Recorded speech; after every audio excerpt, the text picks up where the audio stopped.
Timing your retirement income isn't set it and forget it, and if your accounts are scattered to the winds across 3 or 4 institutions, good luck keeping it straight.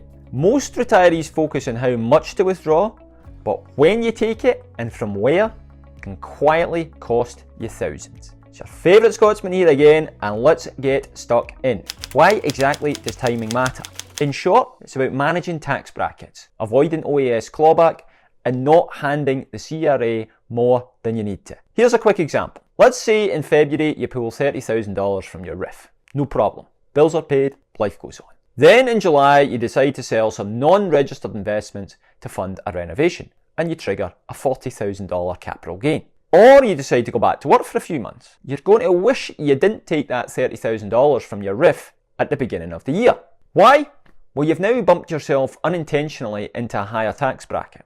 Your OAS might get clawed back, and you're looking at a bigger tax bill next April. The smarter solution would have been to draw down in the non-registered money earlier in the year, see how things play out, and optimise the RRIF withdrawal later in the year, once you've got a clearer picture on your annual income. Now, here's where things get even messier. A lot of retirees have their accounts scattered across 3, 4, sometimes even 5 or more different institutions. One firm has your RRIF, another has a smaller RRIF, another handles your TFSA. Maybe there's a non-registered account you forgot you had. Oh, and let's not forget that old lira from a job 20 years ago. And I saw a comment on one of my videos recently that really stuck with me. Someone said, I thought I was prepared for retirement, but trying to figure out which account to pull from, when and how has been way harder than I ever expected.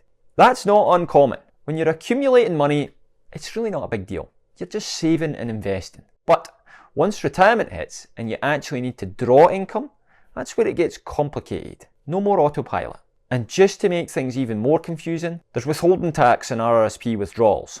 With RRIFs, it's a little different. The minimum required withdrawal isn't subject to withholding, but anything above that, the standard withholding rules apply. Some institutions apply the tax on each withdrawal, so you might think, I'll just take $5,000 chunks to stay in the 10% bracket. While others look at your total for the year.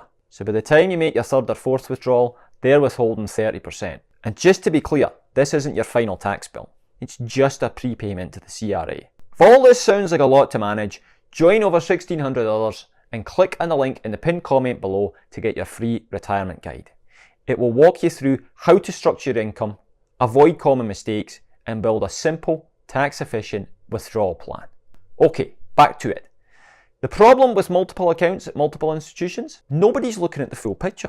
If you haven't planned for it, you might inadvertently provide the CRA with an interest-free loan and disrupt your cash flow in the process, or leave yourself with a big surprise at tax time. Each institution just sees their little slice of the pie. So when you start pulling money from different places, there's no coordination, there's no tax strategy, just random withdrawals that could easily land you in a higher tax bracket without you even realising it. Strongly consider having everything under one roof in retirement, or at the very least, have a plan that connects the dots, even the ones that you think are insignificant, because trust me, they aren't. How do you actually avoid all this? Well, here's a simple 2-step process that we follow with our retired clients every single year.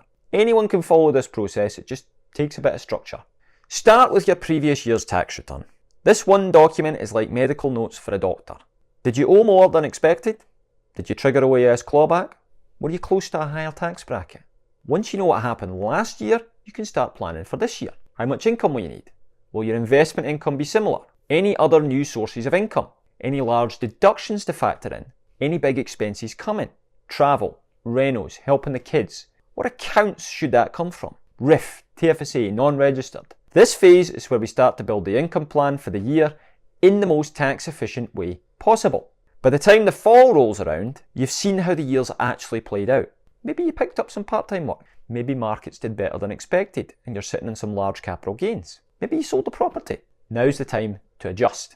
Do we still take that RRIF withdrawal? And how much should we take out? What withholding tax should come off so we aren't giving the CRA an interest-free loan? Are there any opportunities for tax loss harvesting? If you and your spouse is age 71 or under, maybe you need to make an RRSP contribution if the income was higher than expected. Finalise your withdrawals for the year by late November, early December to optimise your income, tax bracket and withholding taxes paid. At the end of the day, keep it simple and buy yourself the flexibility you deserve.